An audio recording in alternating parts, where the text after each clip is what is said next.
There's something significant and symbolic about the 2022 England Lionesses winning the UEFA Women's Championship Finals. And I want to share with you some interesting connections I found between that and the rise and roar of women in politics. I'm Dr. Lisa Ann Chung, a political leadership strategist, and I'm also the president for Kenley College, where we provide leadership training and strategy for aspiring politicians.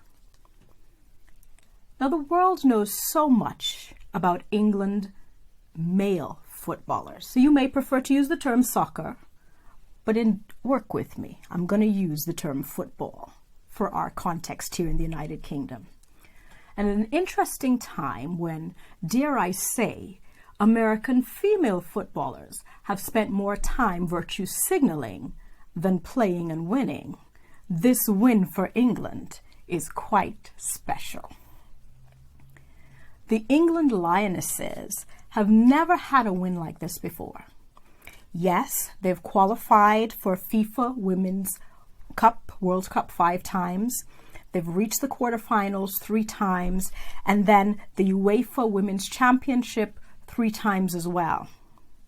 But it was this 2022 Women's Championship final that made them have a significant international title for the first time. What is also interesting for England is that this is the first time since 1966 that a male or female team of footballers have won a major international title for England.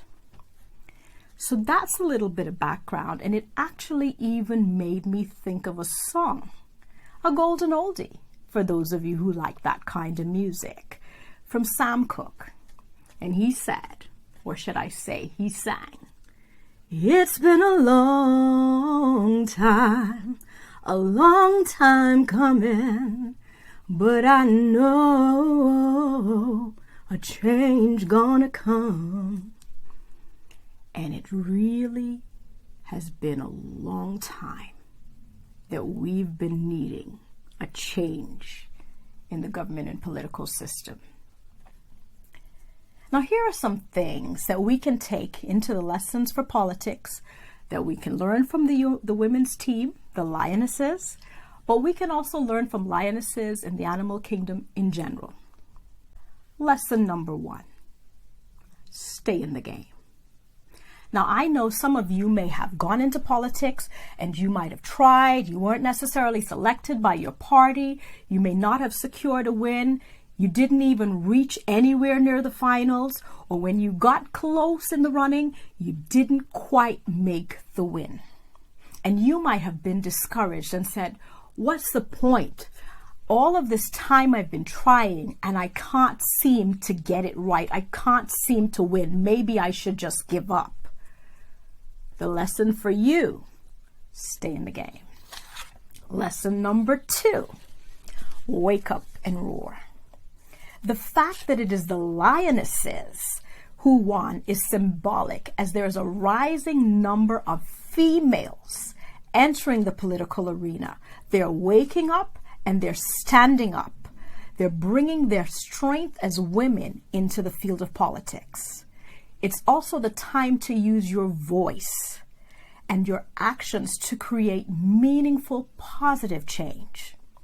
Some things you can no longer afford to be quiet on. You need to roar. Lesson number 3, females' power is in their influence. So you be sure to use your lioness power to influence the political system in a way that brings the positive change to the system. You know, some people just use the term blanketly that leadership is about influence. But it's not just about any kind of influence. Leadership is about the right influence for good. Lesson number 4, focus on the goal. Why are you going into politics? People are looking for real action.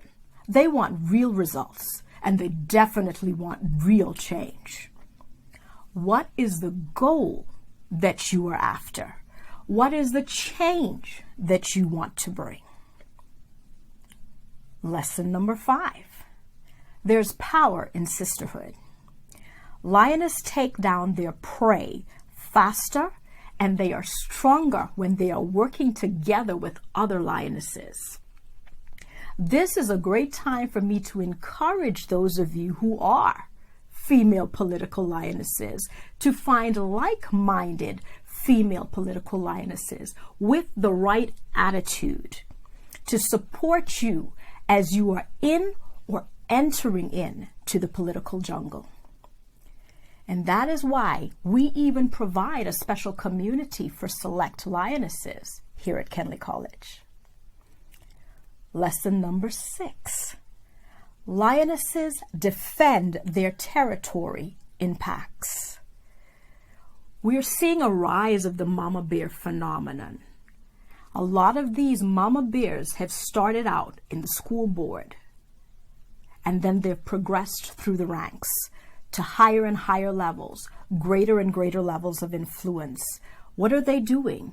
They are defending, they are fighting for their children, their communities, maybe even their cities and their countries.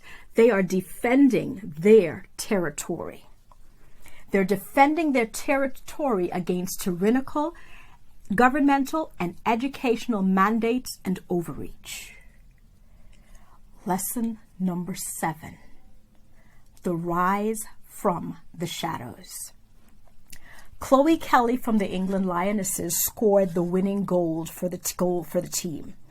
Ella Toone also scored a goal for England. The interesting thing about them, they both came off the substitute bench to play in the winning match to secure victory for England. How many people, how many women are on the sidelines? They see themselves as substitutes for the men in politics. They see politics as a man's world. But it's time for women to come out of the shadows. It's time to move forward from the supporting benches and onto the front lines. You may have been waiting on the sidelines. You may have been waiting for your time. You may have been planning your strategy off from the sidelines. But it's time to come and spring forth.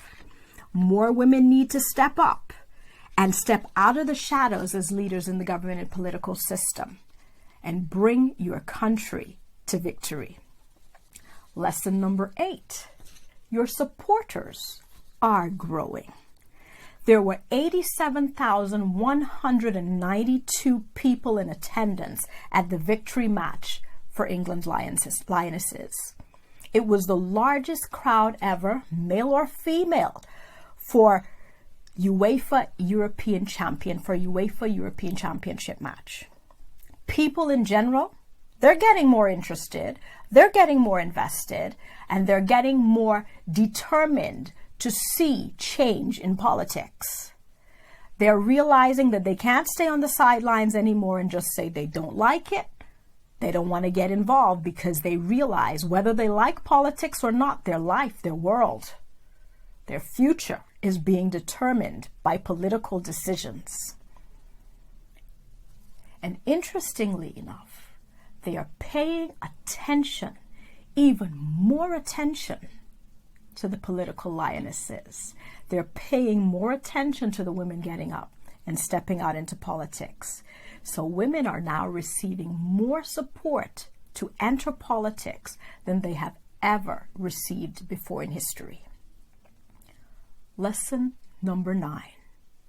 Embrace your femininity. Embrace your natural lioness. Some women think you've got to be masculine to go into politics, adopt male traits, male ways of doing, masculine ways of doing things. But that is far from the truth.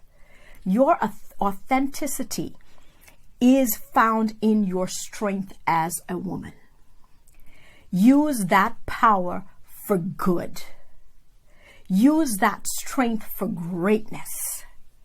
and for the safety and welfare of your pack, your children, your city, your community, your country. Lesson number 10. A lioness's win is always about the pack. Chloe Kelly, Ella Toone, yes, they may have been the ones who scored the goals, but it benefited the entire team. In the animal kingdom, even though the lioness may be on the front lines of securing the victory, protecting the pride, providing even the food for the pride, it's never about the lioness alone. It's a win for the pride. The win for any lioness is a win for the pride. In the context of politics, as a woman, don't look at a win. Don't look at your involvement just to benefit your children, just to benefit yourself, just to benefit the perks that your family can get. No, you've got to look at the bigger picture. The win for you needs to represent a win for the entire community, city, or nation. Let it be a win for the pride. So how does your involvement benefit more than just you, more than just your little circle? Let it be a win for the entire pack.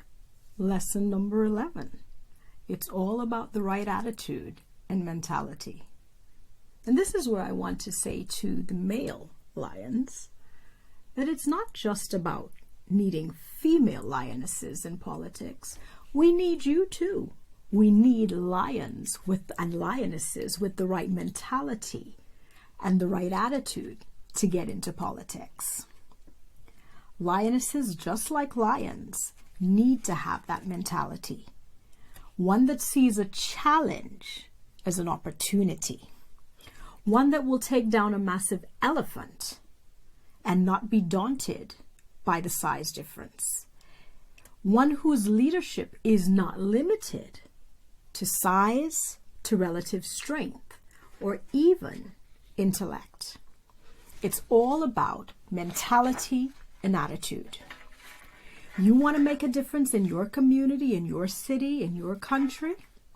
Check your attitude and mentality first, before you try to roar over or roar about the massive levels of corruption, injustice, and even today you can say tyranny in some of our government and political systems. Lesson number 12. Always have a good coach. The England Lionesses showed us the importance of a great coach. One who instilled a winning mentality, one who encouraged respecting, connecting, and planning. And that's something that you want to be able to take into politics. You need to appreciate that if you do not respect the people that you say you want to serve, there's no real hope for you for a long time career in politics. You need to be planning. You need to be thinking about how do you further develop that winning mentality, the right leadership mentality. Because as we know, for politics, it's not just about the winning. If you're talking about not just politics, but political leadership, the leading is even more important than the winning. Because after you've won, you need to be able to lead. And at Kenley College, you have the benefit of political leadership coaching to help you to develop the right mentality, the right attitude. Between our coaching and our courses, you will be actually positioned to roar with great pride. Lesson number 13. Don't be afraid to stand. It was a delight to see England's Lionesses standing with pride for their country's national anthem. If you don't love and stand for your country, who will? Stand for truth, stand for justice, stand for freedom, stand for traditional values, stand for the sovereignty of your nation. and having done all you can to bring and be the change in politics, stand. Now, do you see any other kinds of symbolisms and significance in the win of the England Lionesses for political leadership and your own political journey and development? I'd like to hear from you. Share them. Share your thoughts in the comments below.